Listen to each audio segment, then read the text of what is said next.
Hey everyone, welcome back to another video. These are some of my favorite videos to make on the channel, simply theorizing about different events and scenarios that happen in Star Wars. I feel like that's where some of the earlier videos of my channel really started to take off, and I started to build a connection with a lot of you guys. So anyways, today I want to talk about why Darth Maul survived but Qui-Gon died, and we're going to go over a lot of different things like how Rey was able to stab Kylo, how Reva survived twice, and so on and so forth, or rather maybe debunking a few of those and explaining my theory on a few others.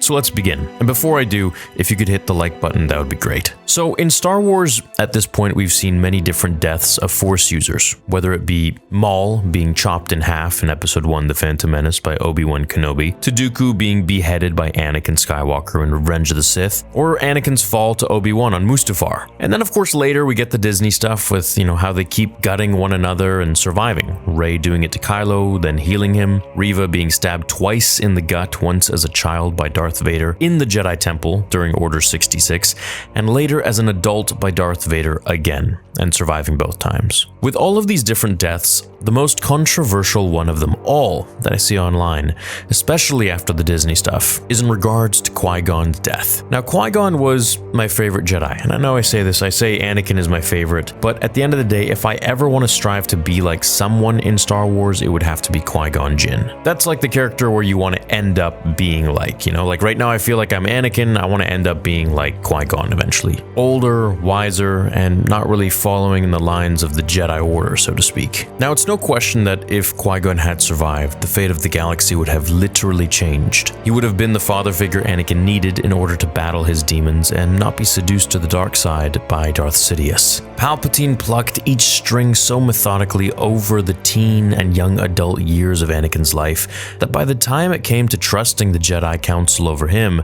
Anakin lost faith in the Jedi and eventually turned to the dark side in order to save his wife. Believing the false promises of grandeur that Palpatine had to offer, Qui-Gon Jinn, while very powerful, wasn't able to survive his death at the hands of Darth Maul. Now in separate videos, I've gone over why Qui-Gon lost to Maul in a Why Did They Lose series, which I know a lot of you are a fan of, but in today's video, I want to discuss something much beyond that.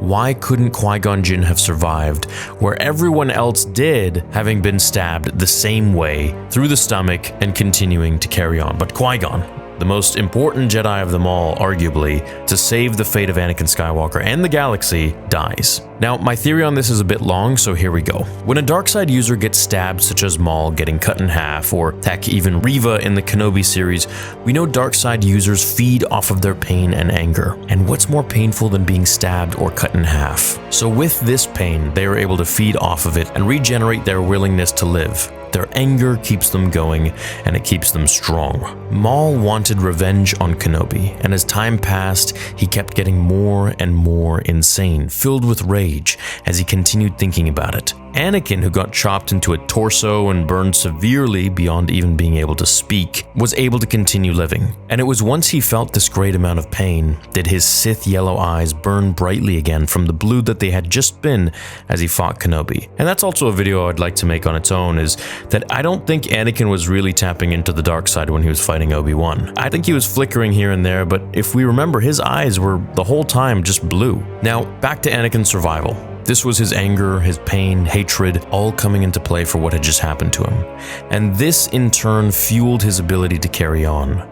At the end of Return of the Jedi, Vader sacrificed himself to save his son, Luke Skywalker.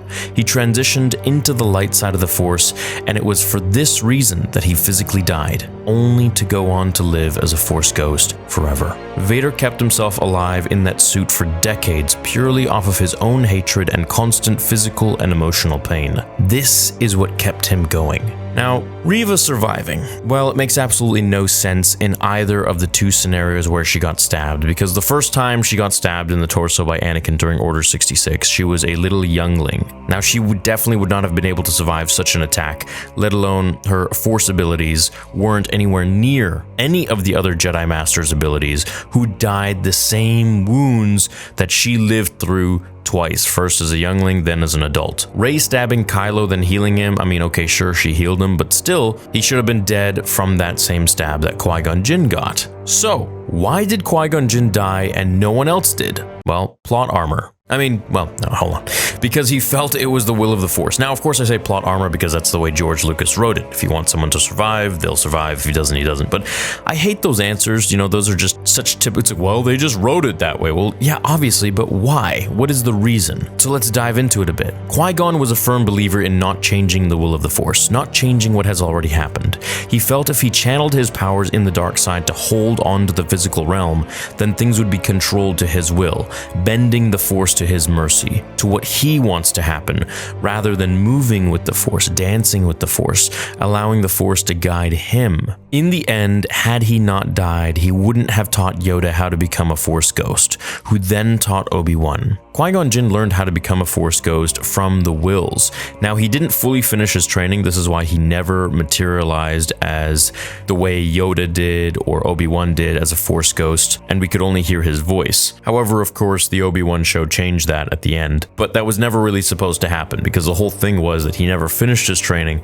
and therefore could never materialize his full self, just his voice. But he was able to teach Yoda and Obi-Wan. And of course, then, Anakin learned from Obi-Wan. Now, if you're wondering how Anakin learned to become a Force ghost in such a short time, it's revealed in one of the novels, The Rise and Fall of Darth Vader. Of course, all this information is legends, but I literally take everything that was canon during George Lucas's time, and I still consider that canon today. Just because Disney says that it's not canon, in my head, doesn't matter. To me, whatever George says is what counts, because, well, he created Star Wars. He didn't just buy it and then cancel a whole bunch of stuff to make way for whatever else they want to create. So anyways, in that book, it states that Anakin, as he was dying in front of Luke in Return of the Jedi, Obi-Wan reached out to him through the Force and told him to very quickly do what he is told. And he instructed him how to become a Force ghost in a split second, and that's how Anakin continued to live on as a Force ghost, otherwise he would have ceased to exist. So it was really meant to be for things to go the way they did with Qui-Gon, and in the end, Anakin did bring balance to the Force by wiping out all the Jedi until it was just Yoda and Luke, Vader and the Emperor. And in the end, this was all it took for the Force to work in mysterious ways and for Luke to eventually be the catalyst that Vader needed to defeat and overthrow the Emperor, thus fulfilling the Chosen One prophecy. Now, I've had a theory that perhaps Qui-Gon, when he was meditating in front of Darth Maul in The Phantom Menace during the final duel, perhaps he saw all of this. Maybe he witnessed all of this through the Force and the Force telling him to go with it, to let go, whatever happens, to let it happen. Now, I'm sure he could have fought on, he could have continued fighting. I'm sure Vader could have continued fighting when he was dying in front of Luke, but it was his willingness to let go because he is now on the light side of the Force and to follow the will of the Force instead of fighting and using his anger and hatred to continue his life, which is the Sith way, the dark side way, is what really allowed him to achieve immortality and allowed the events of the galaxy to play out the way that they were supposed to. Now, Palpatine and Sith Lords in general look pretty disfigured and messed up and old because the dark side really does take a toll on one's body eventually, especially when you're as powerful as Palpatine. So when it comes to fulfilling the prophecy, Anakin did just as Qui-Gon Jinn had foreseen. He is the Chosen One. He will bring balance. It's a pretty convoluted way of bringing balance, after killing so many of the Jedi and causing so much turmoil in the galaxy, but hey, I guess it was really the only way that the Force wanted to work. Now, another thing I'm going to mention real quickly here, because a lot of people get this wrong, is that they think Plagueis created Anakin. He didn't really. He indirectly created Anakin. So Plagueis was reaching out in the Force to try and control midichlorians in the dark side to create a perfect dark side being, and the Force answered him back by creating the perfect, well, I guess we could say light side being, by creating Anakin Skywalker. Now, of course, because of Anakin's upbringing and the fact that he didn't have Qui-Gon Jinn to be the father figure and mentor that he needed, and because of his life as a slave for 9 years on Tatooine and losing his mother, he ended up turning to the dark side. However, I do believe if Qui-Gon Jinn had survived, Anakin would have continued to be a Jedi, going on to being a Jedi Master, getting a seat on the council just as he wanted. Padme would have lived, and you know what? Anakin would have probably confided in Qui-Gon Jinn about Padme the entire time, because Qui-Gon had a love of his own, and her name was Tal, and he almost fell to the dark side once when she was murdered. And so I think if anyone is going to understand anything like this, it's definitely going to be Qui-Gon. Now, in the new Disney stuff, there's this Jedi who's named Rael Averross, and he was Dooku's apprentice before Qui-Gon Jinn, and he also befriended Qui-Gon, and so Qui-Gon would go to him for a lot of advice, and Rael was like a real loose cannon. He literally did everything the opposite of what any Jedi would normally do. So I feel like even Qui-Gon being friends with Rael would have him be a little open-minded about things and about how the Force really works. So that's what I think about Qui-Gon Jinn dying. Yes, it was plot armor, of course, but at the end of the day, he felt it was the will of the Force for him to die, and that was what was supposed to happen. Now, why Obi-Wan Kenobi didn't use Force speed,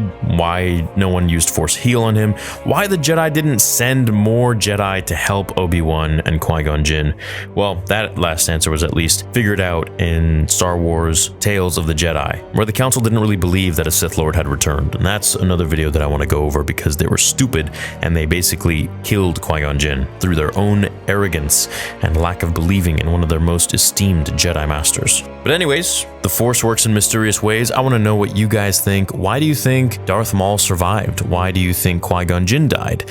Do you agree with Reva surviving twice? What are some other deaths in Star Wars that you thought were a little bit weird or unbelievable compared to some other deaths or survivals? Thanks as always for watching this video. Leave a like if you enjoyed it. Check me out on Spotify, and I'll see you all in the next one.